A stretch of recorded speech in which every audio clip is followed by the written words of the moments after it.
Chairs where there are ostensibly people sitting, but they're not sitting. It looks like a lot of people are not here. Yeah. It's vacation already. This is Try to just drive salami there. But he's not here. Who's sitting there? I don't know. Tana, can we start? Yes. Who's sitting there? Ian. Ian.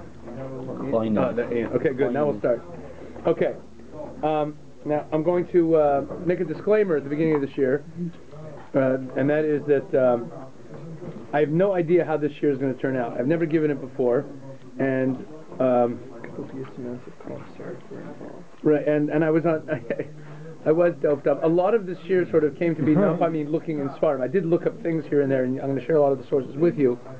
But a lot of it was just like, sort of, I started thinking about things in weird ways and putting them together, and I talked it through with Haram and with Herzog, and some of the various directions to go in came from them as I bounced it off them, and they thought it was kind of cool, and we're all sort of. I'm not 100% sure. Camera's off? Okay. I'm not exactly sure. How about if I lean back a little bit more? Is that better? Does that look? Okay. I'm not exactly sure how this year's going to turn out. And one of the things that's odd about it, that I had a hard time with as I was preparing, is exactly what order to put things in. Because the shear, generally with a shear, you have to start somewhere and end somewhere, and then you have to put the material in a certain order. And that's not how I thought of it. Understand? It was more just like, oh, this is connected to that, and that's connected to that, and that's connected to that, and okay, maybe, and I remember something I read about that, and so, but then I had to figure out what order to put it in to explain it. So I'm not 100% sure that I got the order in the most comprehensive manner. So please just be patient with me. If things seem a little bit unclear, feel free to put up your hand and ask me a question to clarify something. Okay, usually I just say, only ask a question if you don't understand something I said. If you really need more explanation of something, put your hand up and ask me, because I'm really working this one out as we go. Hopefully, this is the kind of thing where I'm probably going to give this year many times. This is the first one, and I might not have ironed out all the wrinkles yet. Okay, here we go. Our beginning point in the main section that we're out to solve is the very last section. Oh, another guy's leaving. Where are you going? But now I want to pause because you're not here. I'm starting this year. Okay, fine. So listen, though. Keep your ears on me. Okay? The last section of Parshas Bo. Okay? Which is the last 5. So the last 6 psukim of Parshas Bo. Okay, meaning when I say section, I mean Parsha in the Torah, from space to space. The last chunk of Parshas Bo. Akiva, you with me? Akiva's going to like this shit. Here we go. Here's the section.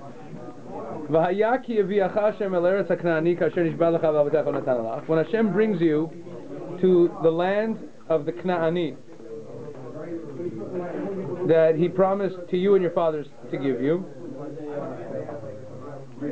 Oh, well, I should point out that the previous section in the Torah, right before the section we're about to read, the previous section in the Torah talks about how every bechor of a person and bechor of a behema tahora is kadosh.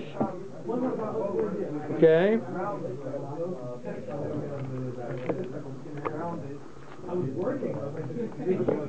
Okay? Right, yeah, that's the previous section. And it also mentions tefillin in the previous section. Okay, that's important. Now here this section starts like this. It says, when Hashem brings you to the land that He promises you. Here we go. These are the next 2 psukim are key. Va'avarta kol peter rechem la'Hashem, and you will pass over every firstborn, every first emergence from the womb to God. V'chol peter sheger be'ema, and every, again, first offspring of a behema, asher yelecha zacharim la'Hashem, that you should have the males go to Hashem. It was already stated a few psukim ago. It restates it. Now, v'chol peter chamor tifdeh b'seh, every firstborn donkey has to be redeemed for a sheep. Raise your hand if you've never heard of this halacha. They taught this to you in Hazma? No. They didn't teach us anything. Right. I'm aware of that. That's why I'm surprised you didn't put your hand up. Okay? This is a very strange halacha. Every firstborn donkey has to be redeemed for a sheep. And if you don't redeem it, you have to break its neck. You have to lop off its head from the neck. That's what va'arafto means. A specific way to kill it. Okay? It means to whack it at the neck, meaning not to do shchita, but from the back, just smash it at the back of the head, back of the neck. B'chol b'chor adam b'vanecha tivdeh, and every b'chor of a human being, of your children, you're supposed to redeem. It doesn't say anything about whacking him at the neck if you don't. You're supposed to redeem the firstborn son. Okay, pigeon eben. That we've heard of, right? Redeeming the firstborn son? Good. Now, before we go on with the psukim, I want to point out what we just read. There is a mitzvah in the Torah. Okay, we have all kinds of mitzvahs relating to kosher animals, right? Kosher animals, we have meiser behema. The 10th animal has to be given as meiser. We have flocks.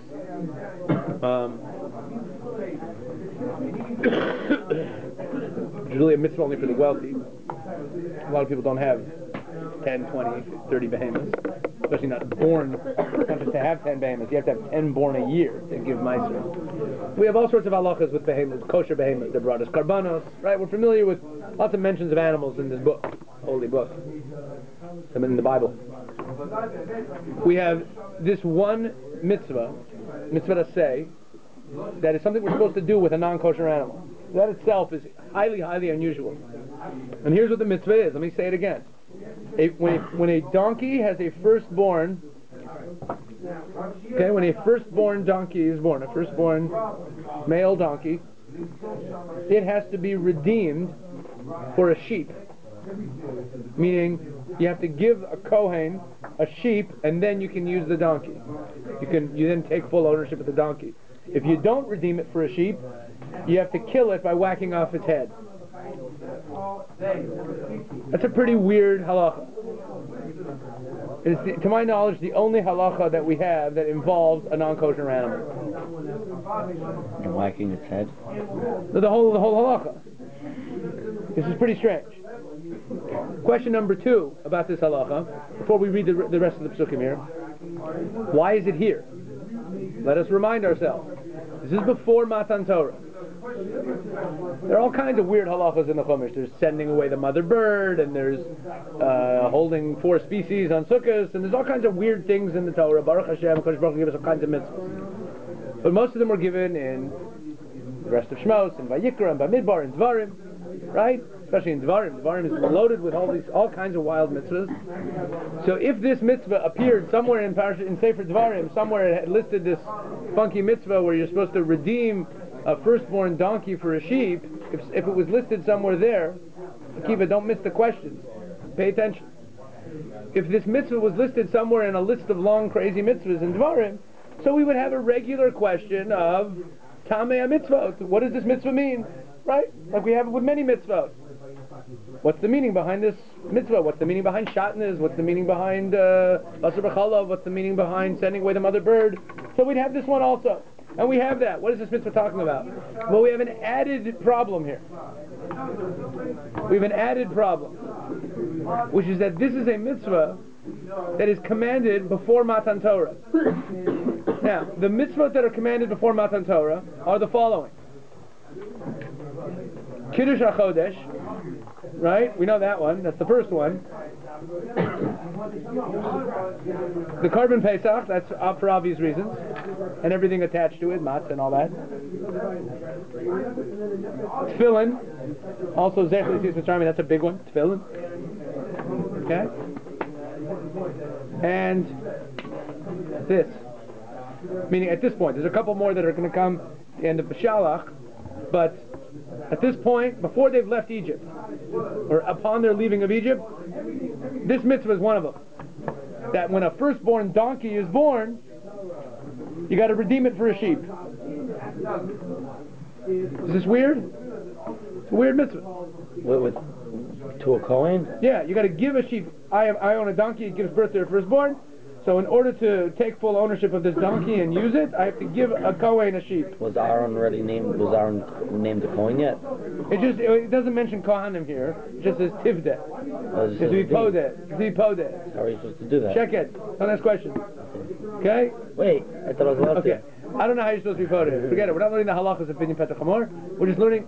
I'm just pointing out to you the strangeness, the peculiarity. I'm pointing out the peculiarity of this mitzvah. Does everyone chop where we're headed here? Okay? It's weird. Weird mitzvah. Okay, let's read on. So that's the third pasuk of the 6 pasuk there. Pasuk number 1 said God's going to take you to the land of Israel. Pasuk number 2, Bechors are holy. Pasuk number 3, Bechor donkeys have to be redeemed for a sheep, and if not, you got to break their neck. And you also have to redeem humans. Okay. Pasuk number 4, when your son will ask you in the future, tomorrow, but it means in the future, it doesn't mean tomorrow. When your son will ask you in the future, what is this? You should say to him, Hotzianu Hashem mitzrayim mibeit avadim, which is the answer that we give. Oh, sorry, that's the answer that we give to the Shena L'Dei Lishol at the Seder. I just kicked the camera. I apologize, but it righted itself. Now, let's put this pasuk into context. We use this pasuk at the Seder, mazot, right? That's the Tom's question at the Seder, right? Everyone with me? That's the Tom's. You awake? You're here? Okay. The Tom's question at the Seder is mazot. In the Chumash, if we look at it in context, what is the kid reacting to when he says, what is this? He's reacting to the redeeming of firstborn humans and donkeys. And because the very next pasuk is, and it will be, when your child will ask you, what is this? You'll tell him that God took me out of Egypt with a mighty hand. Oh, that's why we're redeeming firstborn donkeys for sheep. Because God took us out of Egypt with a mighty hand. Well, that explains everything. Thanks, Dad. That's why you're lopping off its head, because you didn't redeem it. Because God took us out of Egypt with a mighty hand. Makes perfect sense. Okay? That's what it says in the Chumash. Vayihi, but you're not done yet. And you say to him, Ki hiksha Paro l'shachenu. When Paro was being stubborn, didn't want to let us out, Vayarog Hashem kol bechor be'eretz Mitzrayim, and God killed every bechor in Mitzrayim. Okay, now it's starting to make more sense. Mi bechor adam ad bechor behema, from the bechor of humans to the bechor of behemas. Al kain, therefore, ani zovech l'Hashem kol peta rechem ezacharim. Therefore, I am sacrificing to God all the firstborn offspring of the animals. I'm sacrificing them to God. Is that talking about the donkeys? No. Is it talking about the humans? No. Who are you sacrificing? The firstborn behemoth tahora. That's not ours. That's not our question. B'chol b'chor banai, and all the offspring of my children, efdeh, those I redeemed. What happened to the b'chor chamor? Didn't mention it. And it shall be as a sign on your hand, and a totafot, also some sort of sign between your eyes. Tefillin again. Ki b'chozek yad otzianu Hashem mitzrayim. That b'chozek yad, Hashem took us out of Mitzrayim. And I'm going to point out now, I'm going to leave it as a question, that in the previous section where I told you, it also mentions telling over the story of Yigad Lebincha. Okay, and it says, it has a pasuk that's almost identical. It mentions tefillin there, and there it says, "Vayalach ha'la'ot ha'yarcha u'lezikaron beineinecha, leman tiyeh Torah Hashem beficha, ki beyad chazaka hotziach Hashem mitzrayim." What's the difference? Beyad chazaka. What was our phrase? B'chozek yad. What's the difference? I'm going to leave that on the side. What's the difference between biyad chazaka and b'chozek yad? 2 psukim, 6 psukim away from each other, almost identical psukim, both saying that tefillin is a remembrance that God took us out of Egypt. One of them, that God took us out of Egypt, biyad chazaka, that's the one before, and the one in our section is b'chozek yad. Yad chazaka, a strong hand or the strength of the hand? What's the difference? We'll get to that at the very end of the show. Okay. Now, Why are we doing this Pidyon Pesach Hamor? So Rashi says on Pidyon Pesach Hamor, we don't have to ask what's bothering Rashi because it's so obvious. Pesach Hamor, v'lo Peter Sha'ar Be'ema, and not the firstborn of other animals, Sha'ar Be'ema Tmeya, of all other non-kosher animals. There's no such thing. As I told you, this is the only non-kosher animal that we have this mitzvah about. B'gzeret HaKatufi, and it's a decree of the text, it's a decree of God. Why? Lefi shenimshalu b'chorei Mitzrayim l'chamurim, because the bechors of the Egyptians are nimshal, they are metaphorically similar to donkeys. Since the bechors of the Egyptians are donkeys, so we have this din that we're supposed to do a Pidyon Pesach Hamor. Okay, is this getting more satisfying or just more confusing? Va'od, and furthermore, shesiyu et Yisrael b'tziatam Mitzrayim, and furthermore, that they helped the Jewish people when they left Egypt.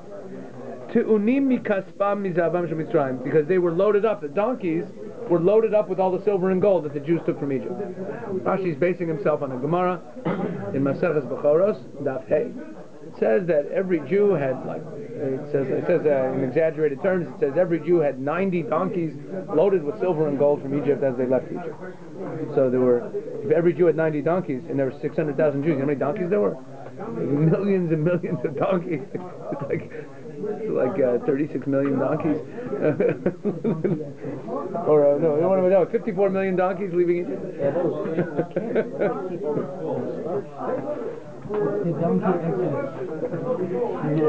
It's like 54 million donkeys left Egypt. No, okay, it's obviously an exaggeration. But it's only an average. It's an average. They left enough gold to buy 54 million donkeys. No, okay, let's... What? Do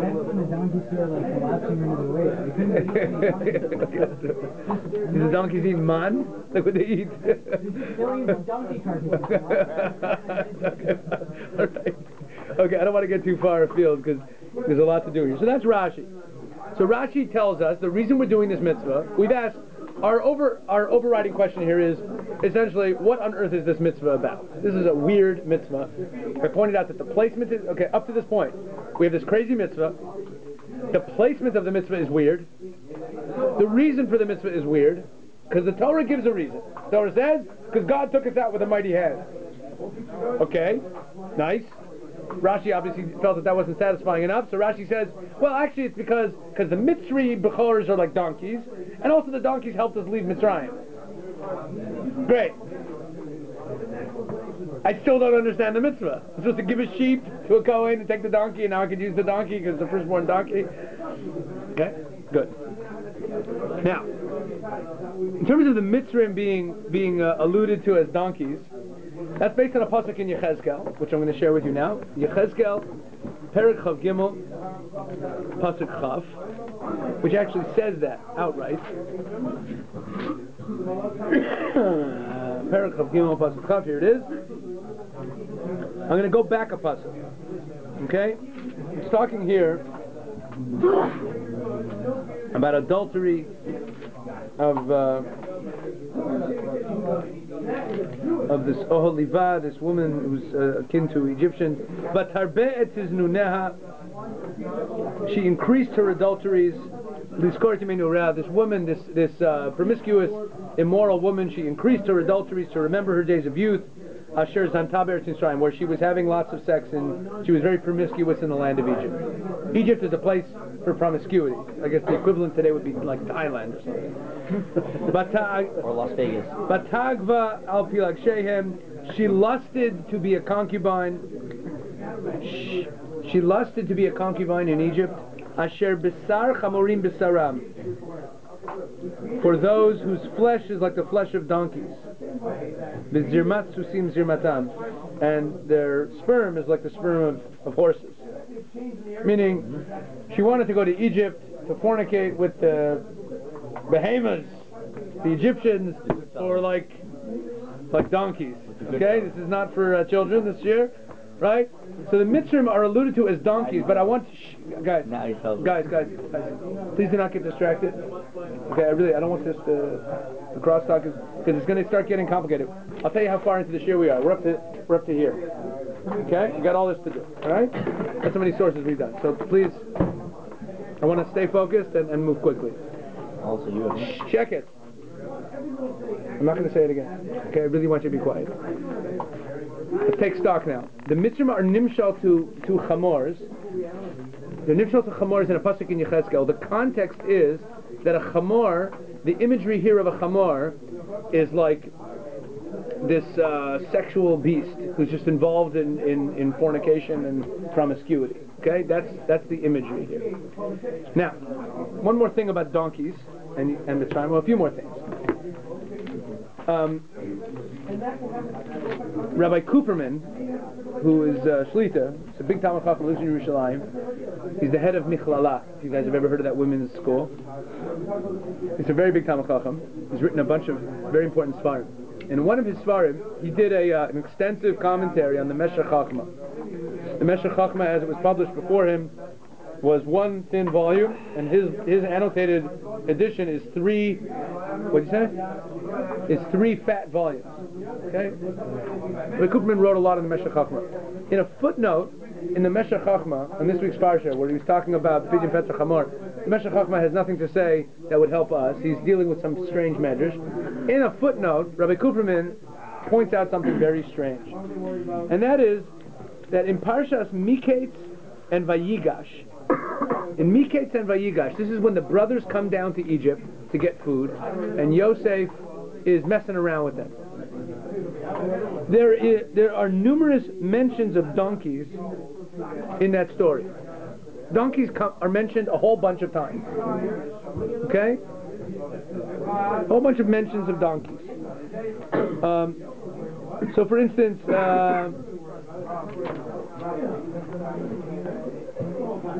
they go down to Egypt, and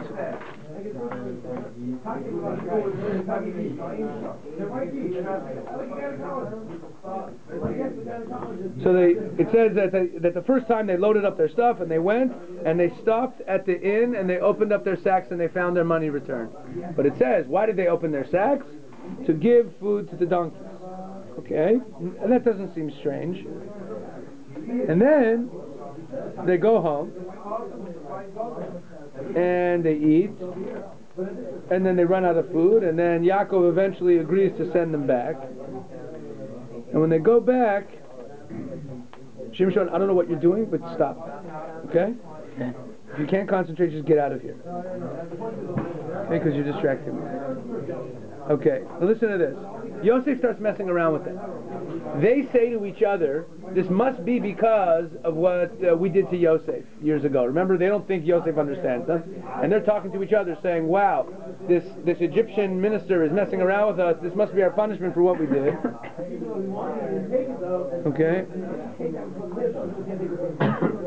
I'm sorry, that's not the context of the pasuk. Yosef sees them, he sees Binyamin, and he invites them all into his house to eat. And they were all afraid. When they were invited into Yosef's house to eat, they were all afraid. They don't know why he wants us to come into his palace. So it says, Vayomru, they said to each other, Al dvar hakesef hashav b'amtachotenu. Yosef must be taking us into the house because of the money that was given back to us. Lihit golel aleinu, he's trying to set us up. Ulihit napel aleinu, and to capture us. V'lakachat otanu la'avadim, and to take us as slaves. Ve'et chamorenu, and our donkeys. Huh? Excuse me? Wait a second. He's inviting us into his house to set us up, to frame us, to take us as slaves, and our donkeys. Why is that there? Okay? Now, Rabbi Cooperman has no answer for it. He just points out that there's lots of mentions of donkeys. Then, there's an even weirder one. You ready? There's an even weirder one. Yosef, so they go into his house, they eat, and remember, and then Yosef sends them away again. Right? So it says, when Yosef sends them away again, you ready for what it says? Haboker, or morning came, V'anashim shulchu, and the men, Yosef's brothers, were sent away. Hema v'chamorehem, them and their donkeys. Not only were they sent away, so were their donkeys. Thank you, Chumash. What does that mean? The morning came, and they were sent away, and their donkeys. Okay, and then there's another one. Okay, it happens. I'm not going to go through every one. Okay, suffice it to say, there's a bunch of mentions of donkeys that don't even mentioned. When Yosef then sends presents to his father, it points out that he sent him 10 donkeys. There's a lot of donkeys in this story. And it's interesting, there's very few donkeys before. It's not like the Chumash was constantly mentioning donkeys. When Eliezer went to go find a wife for Yitzchak, what did he bring with him? Which type of animal? Camels. These guys are going with donkeys, and there's donkeys. They keep mentioning donkeys. They want our donkeys. They sent them away with the donkeys. They came with the donkeys. Sent a bunch of donkeys. Lots of donkeys going on. Okay? One more donkey. In Parsha Shmos. In Parsha Shmos, Moshe Rabbeinu was sent by God to go take the Jews out of Egypt. Right? We all know the story? Okay? He sends him. So Moshe goes and he asks permission from his father-in-law. Tells him, I have to go to Egypt. Everyone know this? Right? After the burning bush, he's now going to head back to Egypt to save the Jewish people. Right? You know the story? Moses went to Egypt to get the Jews out. Okay? So what does it say here? So Moshe said to... Hashem said to Moshe, go back to Mitzrayim. Moshe, and it says, Vayikach Moshe et ishto et banav. Moshe took, what should it say? It should say, Moshe took his wife and kids and they went down to Egypt. I would assume that they weren't walking by foot or riding bicycles. We'd assume that they went on a horse, a donkey, who cares? What does it say? Vayikach Moshe et ishto et banav. Moshe took his wife and his children, Vayarkiveim al hachamor, and he put them on the donkey. Rashi here is bothered by this strange usage, the donkey. I mean the donkey. A donkey. You don't even mention it. Just say. Vayikach, it should say like this. And then it says, Vayashav Artz Mitzrayim. I would have been fine with Vayikach Moshe et ishto et banav, Vayashav Artz Mitzrayim. The story would have been fine. Nothing would be missing. Why did the Torah tell me? And he put them on the donkey. So Rashi's bothered by this, and Rashi says as follows. Vayarkiveim al hachamor. Al hachamor, says Rashi. Chamor hamiyuchad, this special donkey. This wasn't just any donkey. This was the special donkey. And then Rashi goes on to say that this is the donkey that Avram Avinu saddled when he went to the Akedah. And this is also the donkey that Mashiach's going to be riding, because you know Mashiach's going to be riding a donkey. Or literally Rashi writes, this is the donkey that Mashiach will be revealed upon. He'll be revealed upon a donkey. Okay. We get the picture. There's a lot of donkeys, a lot of gratuitous mentionings of donkeys. If we were watching this as a film, it would be like there would be a lot of close-up shots with no explanation of like donkeys at the beginnings and endings of scenes.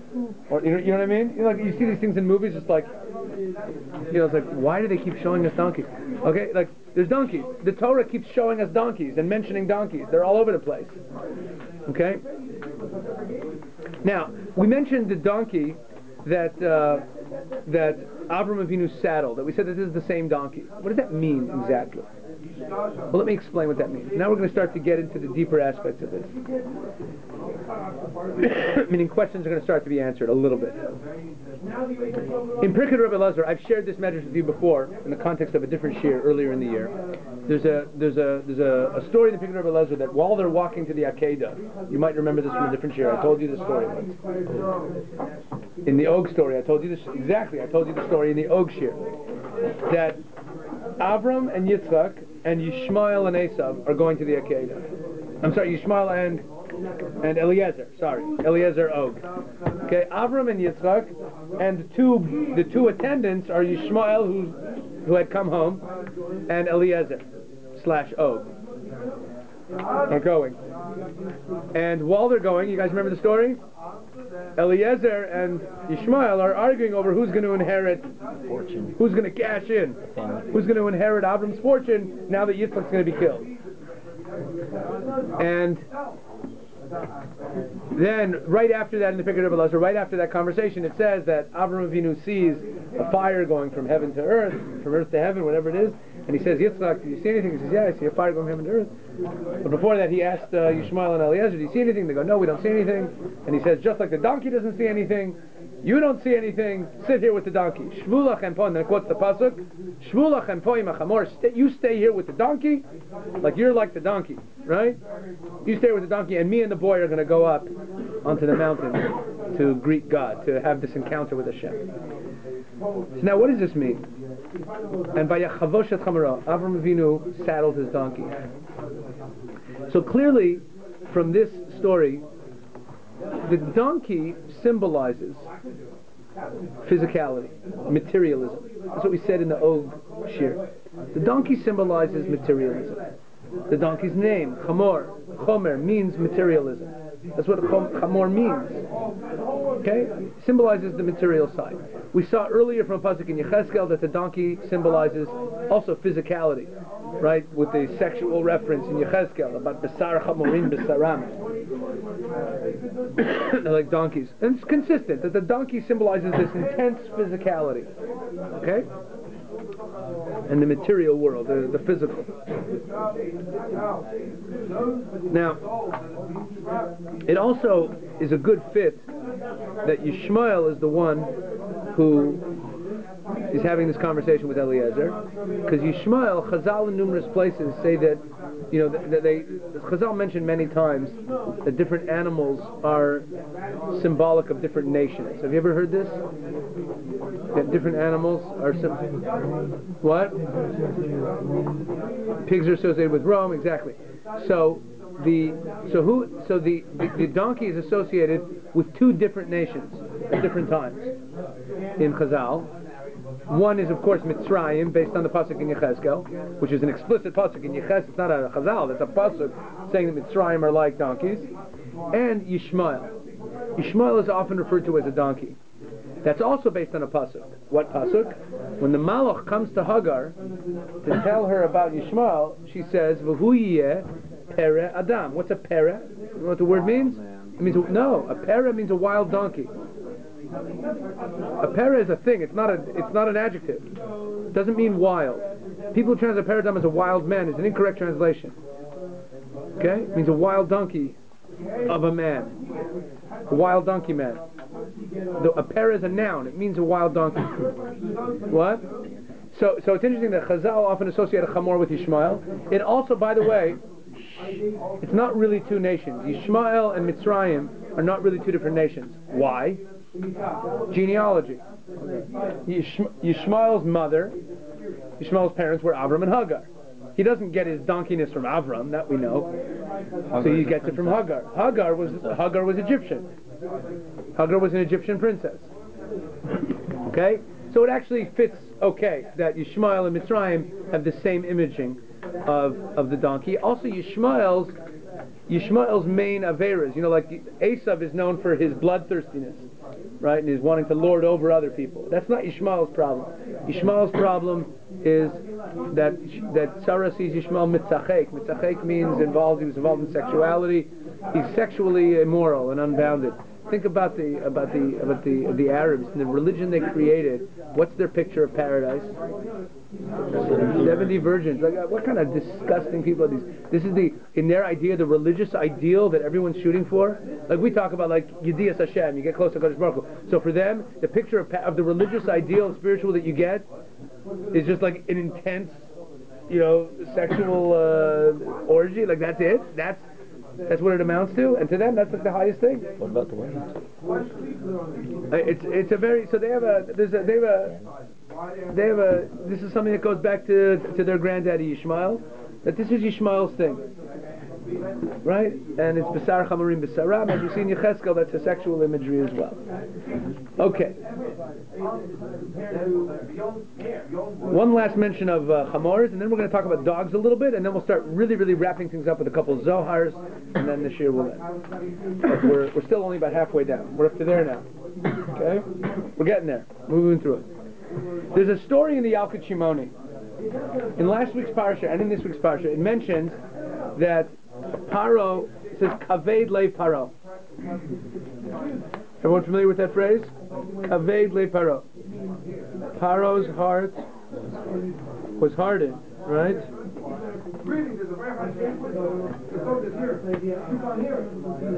Let me find the story.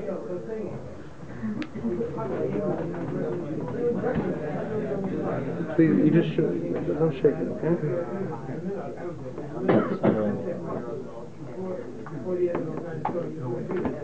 Where's it?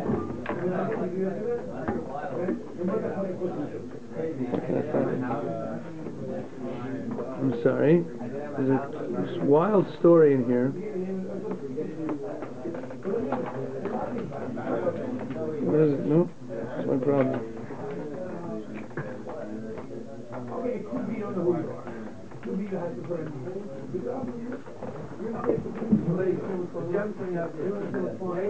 You know, I'm just going to tell you the story. I'll tell you the story. I can't find it right now. I can look it up. I haven't written down whatever. I didn't bring the paper that I wrote it down on. Here's the story. You just have to trust me. It's in the Yalkut Shimoni. The story's like this. It says Kaved le. This is what the Medrash reads. It says Kaved le Paro. Paro's heart was Kaved, heavy. Now Kaved has another translation into English. Kaved is also a liver. The liver is called the Kaved. So the Medrash has a number of drushas that associate Paro's heart with that. Paro didn't have a heart; he just had a liver instead of a heart. A liver also pumps blood, right? Paro didn't have a heart; he had a liver. His heart became a liver. That's one Medrash. Says that his heart became a liver. It's a whole separate shir. The whole shir on that. What that means? That his heart became a liver. Not for now. It's on a shir. It's a Dvar Torah. Between a Dvar Torah and a shir, 15 minutes. Me and Dvar Torah is 2 minutes. Paro's heart became a liver. There's another chazal here. It's in Yalkut Shimoni that tells the following. It says, what does it mean his heart became a liver? It says a mashal. What's the mashal? A lion and a lot of the other animals, a lot of other chayot, and his main attendant, the fox, were getting on a boat. They were traveling on a boat. And the donkey was collecting taxes. This is what it says. The donkey was collecting taxes. The donkey was the tax collector. Now the lion is the king of all the animals. So the taxes go to the king, right? So he's collecting taxes from everyone on the boat. And he comes to the king to collect taxes from the king. The king gets upset, the lion. So the fox, who's the attendant of the lion, says to the donkey, "Are you crazy? You're collecting taxes to give to the king. Why are you asking the king? You're demanding the king pay you taxes? Are you nuts?" And he says, "I don't care. So I'll collect it from the king and I'll give it to the king." So the king, the lion, gets upset. He kills the donkey. And he says to the fox, "Chop up the donkey and bring me all the pieces so I can eat them." So the fox chops up the donkey. He takes the heart and he eats it. Because the fox wants to eat the heart, because the fox likes intelligence, and intelligence, chachma, is in the lave. That's the way they understood things. So he brings, but he had something else in mind also, as we see. And he brings all the parts of the donkey to the lion. The lion's looking at them and he goes, "There's something missing, there's no heart." So the fox says, the donkey didn't have a heart, it just had a liver. If he had had a heart, he wouldn't have demanded a tax from the king to pay the king. So the Medrash then says, so too Paro. He is getting whacked by makas, and he's still saying, do I have to listen to God? Do I not have to listen to God? End of Medrash. What does Medrash mean? What it means is this. A donkey, what midah is a donkey known for? Stubbornness. Donkey is a stupid, stubborn animal. Because if you don't think, it just does whatever, it goes in its way, and it goes and it does whatever it's got to do, and it's stubborn, and it sticks to its thing. It doesn't have any perspective at all. That's a donkey. The least perspective in the world. How little perspective do I have? I'm supposed to collect taxes from every person on the ship. He's a person. Give me taxes. So I don't care if you're the king. I'm doing my job. Give me taxes. Like, no perspective whatsoever. That's a donkey. Okay? Now let's go to dogs. Why did I bring up dogs? What brought up dogs for me, and then was, I told you, this thing didn't happen exactly linearly. I decided to read the Zohars on Pidyon Pesach Hamor, on Pidyon Bechorim Bechlal. And I had time in my hands, I was sick. So, numerous pages of Zohar on Pidyon not on Pidyon Pesach Hamor, but on Bechors, Bechlal. At the beginning of this long section in the Zohar says something very odd. It's not even talking about Chamors yet. It's just talking about being podech of Bechors as a symbol of elevating yourself. And it says that a person who really elevates himself, not exactly what it says. Here, it's right here. It says, Kadzach v'nefishin rucha, when a soul, when a neshama, when a nefesh, really, or ravcha, when it really is successful, tavar train mishmarot, it has broken, a very successful nefesh has broken the first two mishmarot, the chamor no'er, klavim tzoakim, of a donkey braying and the dogs crying out.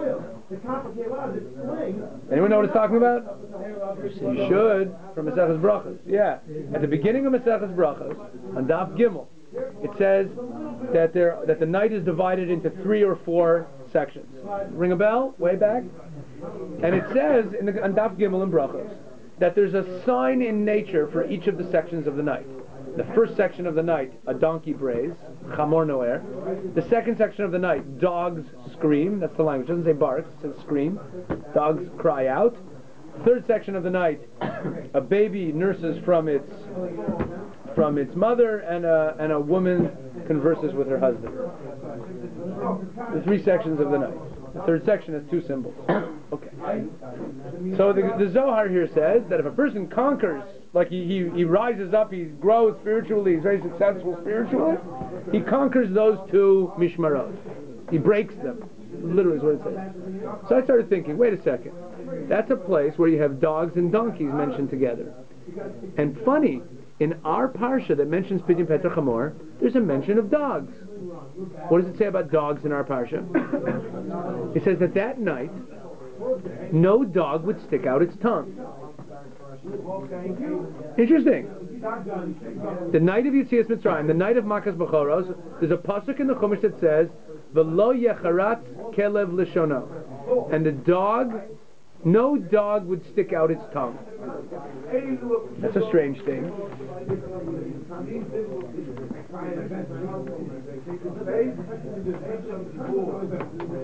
So now, there is a mitzvah about dogs in the Torah. I told you there was no mitzvah about any other treif animal. There's no mitzvah to say about any other treif animal. There's a lo taseh about dogs. Anyone know what it is? This is as weird as Pidyon Pesach Hamor. The very strange mitzvah. If you can find it before I turn, if you can tell me before I turn the page, I'll give you a prize. We'll make it like elementary school. No? No one knows. Here we go. No, it's in Parshas Ki Tetzei. Lo tavi, you ready? This is a very weird law. Lo tavi et nan zona u'mechir kelev beit Hashem Elokecha l'chol neder. Ki toavat Hashem Elokecha kam shneim. If a woman makes money off being a prostitute, she's not allowed to use that money to buy a carbon. That makes sense, right? Good. We have no problem with that. We're not discussing it. Next. So it says in the same pasuk, there are two sources of income that you cannot use in order to bring a carbon. Profit from prostitution and money made from selling a dog. You sell a pig, you can use that money to bring a carbon. You sell manure, you can use that money to bring a carbon. You sell a dog, no. Mechir kelev. Now, mechir kelev means the price of a dog. There doesn't seem to be any problem in pshat.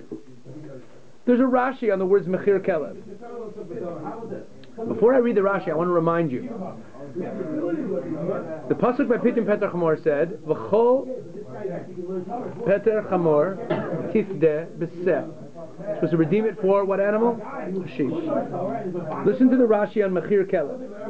Rashi wants to explain to us what the price of a dog is. Not how much a dog is, but what does that mean?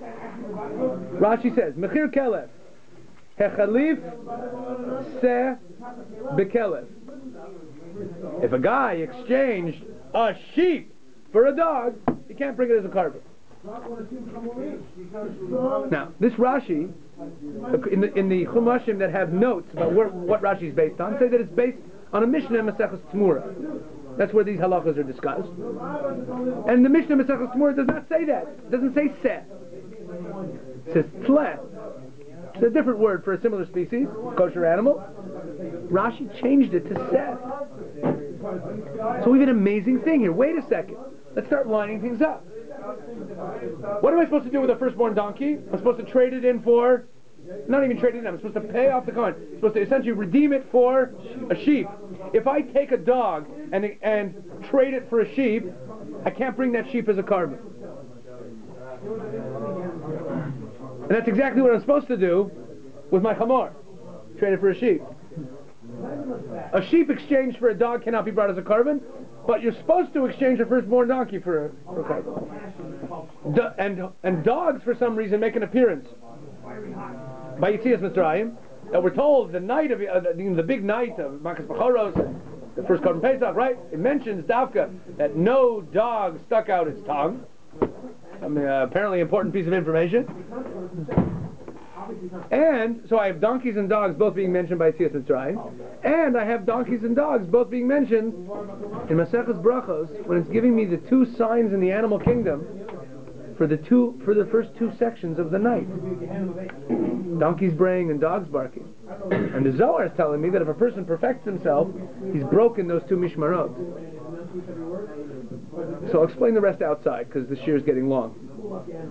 Rav Kook in Brachot, explaining the mishmarot, says the following.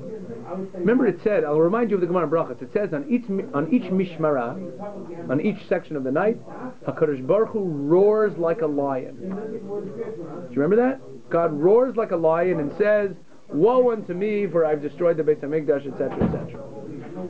So Rav Kook says, what does it mean, roars like a lion? What do these things mean? He says, well, when does a lion roar? A lion doesn't roar when it's comfortable and everything's fine and cool. Something's bothering it. No, or just something's bothering it. When something is wrong, the lion roars. So what does that mean? That means if God roars like a lion 3 times a night, or 4 times a night, that's the machloket there. The question is, what that must mean is that this is pointing out different aspects of creation that are bothering God, as it were, so to speak. Things that are broken, that are wrong, that need to be fixed. What are those things? So Rav Kook explains as follows. He says a donkey represents, what does donkey represent? This point? Physicality. Physicality. So it represents taiva, physicality. It also represents the desire for money. Not just physicality in terms of sex, but also money. That's a donkey. What does a dog represent? Ooh, that we haven't discussed yet. So there's a pasuk. There's a pasuk in Yeshaya. It says, very interesting. It mentions dogs. It says klavim azei nefesh. Dogs are brazen. Dogs are brazen. They're like. And this is discussed in a number of places in the Zohar, the brazenness of dogs. One of the places where it's discussed in the Zohar is a Zohar in Parshas B'Shalach, where the Zohar says something very, very strange. It talks about how the dog is the most chutzpahdik animal. What makes dogs chutzpahdik? So first of all, there's a few things that show that dogs represent, by the way, in a number of places in Chazal, bad midos. Donkeys represent physicality, sexuality, desire for money, physical stuff. Dogs represent bad midos. Okay? Why? So first of all, in terms of how they behave. What happens when a dog sees another dog of the same sex anywhere near it? It freaks out, right? Get away from me, it wants to fight. Dogs don't want to be with other dogs unless they're with the opposite sex. Dogs don't like other dogs. Dogs will, they have no shame.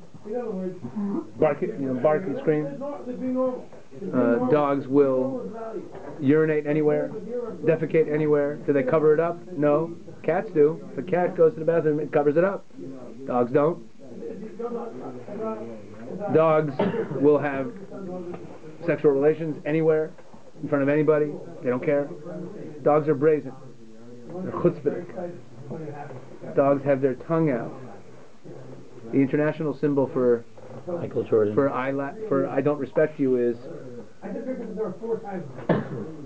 right, we stick out our tongue. It's a sign of lack of respect. Just like nodding is a yes and this is a no, right? Sticking out your tongue is a universal sign of lack of respect. Dogs lack respect. They're chutzpahdik. They symbolize, as we use animals for symbolism in Torah, dogs symbolize bad midos. Listen to this whacked out Zohar. This is unbelievable. The Zohar says that on the mitzvah that you're not supposed to thresh, you're not supposed to plow with a donkey and an ox together. You know that din? It's a din kilayim. You're not allowed to have a donkey and an ox pull a plow together. Lo tacharosh b'shor v'chamor yachdav. So it says yachdav daika, says the Zohar. Davka together. B'taninan. Okay, fine. B'chad mizdavge kechada. And when the donkey and the ox, when they reproduce together, if you breed a donkey and an ox together, this is not biologically possible, okay? So don't go calling Rabbi Slifkin and telling him that one more thing the rabbis didn't know. He seems to be obsessed with pointing out the things the Chachamim didn't know. Whatever. B'chad mizdavge, which is okay. Sometimes it's just that there's something deeper going on. They didn't pretend to know. B'chad mizdavge kechada. If you breed a donkey and an ox, lo yachlu nemekembu, no one can stand up against what they're going to produce.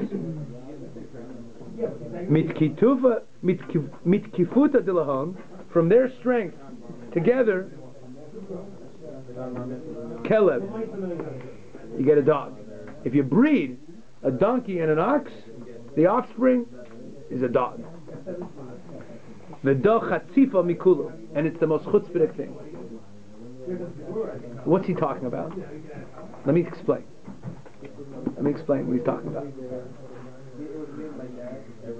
Yishmael is the donkey. Who's the ox? Al pi Chazal? Yosef. Esav. Esav's the ox. Esav's the shore. Amalek is the offspring of Esav and one of the daughters of Yishmael. Okay? That's what this Zohar is referring to. So, Amalek is the Kelev. A number of places Chazal refer to Amalek as a Kelev. Like God says, you didn't have faith in me, so I sent a Kelev to bite you. Amalek, and the midah of brazenness is very clear. Amalek, you know the whole thing about, like, after all of everything that happened that Hashem did, they didn't care. They went ahead and attacked the Jewish people, right? Because they didn't care, because they're brazen. They're dogs. The dog is a symbol of bad midos. Okay? Now, last source. Finally.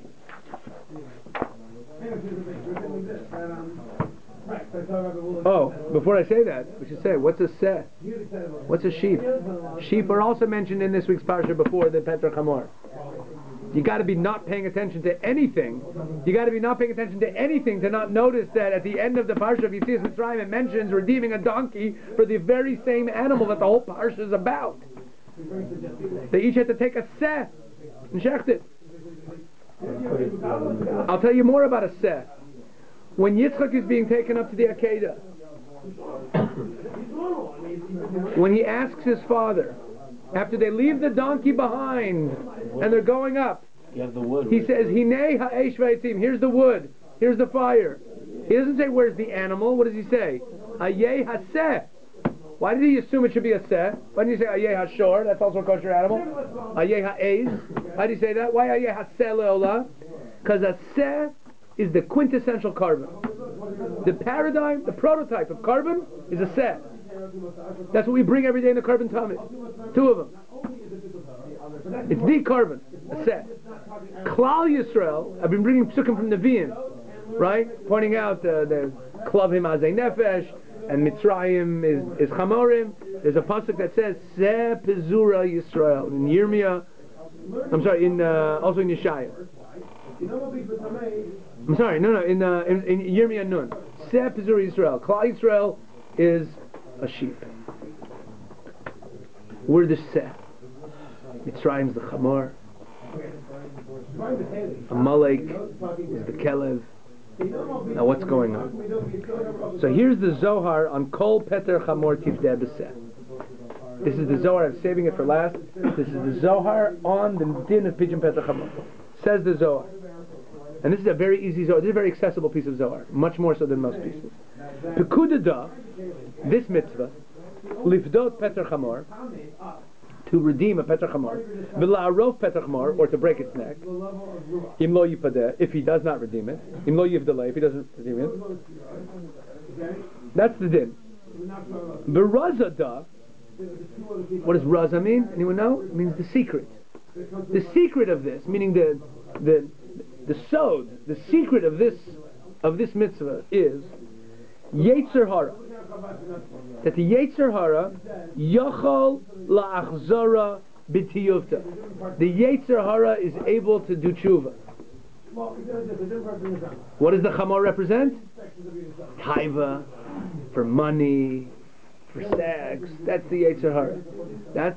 It could do tshuva. Ulabatar d'la'achzara, and after the Yetzer Hara does tshuva, Yetzer Hatov. The Yetzer Hara, when it does tshuva, you know what it becomes? It becomes the Yetzer Tov. Kamadu ukmua, im zocha ezer, im lo zocha kenegdo. As it says, if you're zocha, then it becomes the ezer, it helps you. If not, it's against you. Begin the inun yukna chad deseh v'chad chamor. Because they have the Yetzer Tov and the Yetzer Hara, one of them has the face of a seh, one of them has the face of a chamor. V'izocha lachzor b'tiyufta, afagav diu chamor ama'aretz tipada min galusa deseh. And if a person manages to do tshuva, even if he's an ama'aretz like a chamor, he doesn't know much, he's going to be like a seh, he's going to be redeemed like a seh. The ihu seh pzuri Yisrael, because that's the lost sheep of Israel. V'lo hadar b'tiyufta, if he doesn't do tshuva, ba'arafto, you got to break its neck. Shevaile, because woe unto it in kosher kadoda tidul macham in sefer chaim, because in the future he's going to be knocked off, he's going to be wiped out of sefer chaim. Might as well kill him. Okay, so what's going on? Let me explain. I'm going to wrap everything into one. We said a chamor is the Yetzer Hara. It's physicality. Chamor is also Mitzrayim. And as Klal Yisrael is heading down to Mitzrayim, there's lots of donkeys. The Torah is telling us there's a lot of donkeys in the picture here. They're heading into Mitzrayim. Mitzrayim is a place of physicality. It's a place of chamors. It's a place of materialism. It's a place of wealth. It's a place of sexual licentiousness, promiscuity. That's Mitzrayim. What does it mean to get out of Mitzrayim? You know what the Pidyon Petra Chamor is? It's a mitzvah that is a mashal for Yetzias Mitzrayim. It's taking the Chamor, the physicality, the Yetzer Hara, the immersion in the physical, and it's flipping it and turning it into the seh, turning it into something that is tahor, something that is la Hashem. That's the tshuva. That's what does the Zohar say? The Pidyon Petra Chamor is a mashal for the Yetzer Hara turning into a Yetzer Hatov. That the Chamor, the base physicality, the desire for wealth, the desire for sex, turns into carbon lashem. That can all be used for the good. Because our taivas can all be used for the good. They can all be turned around. But a dog, if you turn a dog into a seh, No. That's like the only sheep in the world. That's treif. You can't bring it as a carbon. You can't bring that sheep as a carbon. Why? Because a dog is bad midos. Bad midos have no place. It's not like you can use bad midos for the good. You gotta get rid of them. Gaiva? You can't. Brazenness? Chutzpah? Those aren't midos that are used well. They just have to be cut off completely. Lo yechratz kelev l'shano. Shut the dog up. Get the dog out of the picture. The dog cannot be redeemed for a set. That's the dog. Now, why does the parsha say? So now let's look at the parsha again. What does it say there? It tells us the dinim of the Bechor, and then it says, when your kid asks you, what is this all about? You know what you say to him? You know what you say to him? This is what Yetzias Mitzrayim is all about.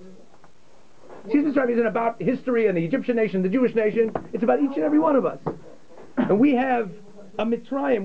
We're weighed down by the weight of the physicality, and we're slaves to the physicality and to our urges and our taivas. And we are redeemed when we take all of those things and we're poded and beset. And if you're not poded and beset, you have no point of living. Barafto. That's what Yetzias Mitzrayim is all about. That's what life is all about. That's what it is. Im lo tivdeh v'arafto.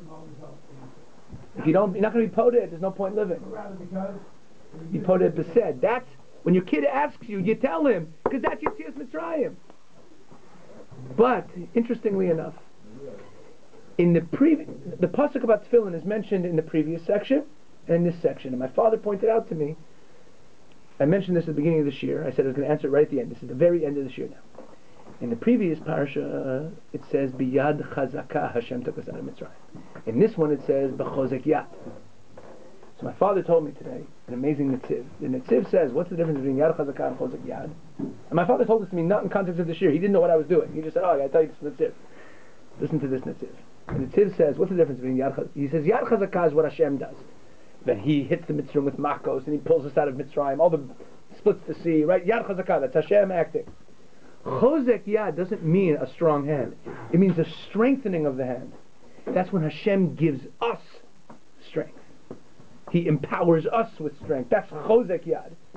So when you're poded the chamor besed, when you take all the physical side and all the yetzer haras and you turn it into something good, you say to your kid, because Yetzias Mitzrayim wasn't just about God doing things, it was about Hashem making us stronger. It was b'chozek yad, Hashem, because when Hashem took us out of Mitzrayim, He was poded the chamor beseh. He turned us into strong beings. That's what He did. And that's why we remember that how does the piece end? With tefillin. So what are we doing with tefillin? We're reminding ourselves that everything I'm thinking about and everything I'm doing, what I'm doing in this world, I'm about to start today, I'm going to work, I'm going to make money, I'm going to be involved in the physical world, it's all Hashem. It's Haseh Le'olah. It's not the Chamor. And that's really what Yetzias Mitzrayim at the deepest level is all about. So.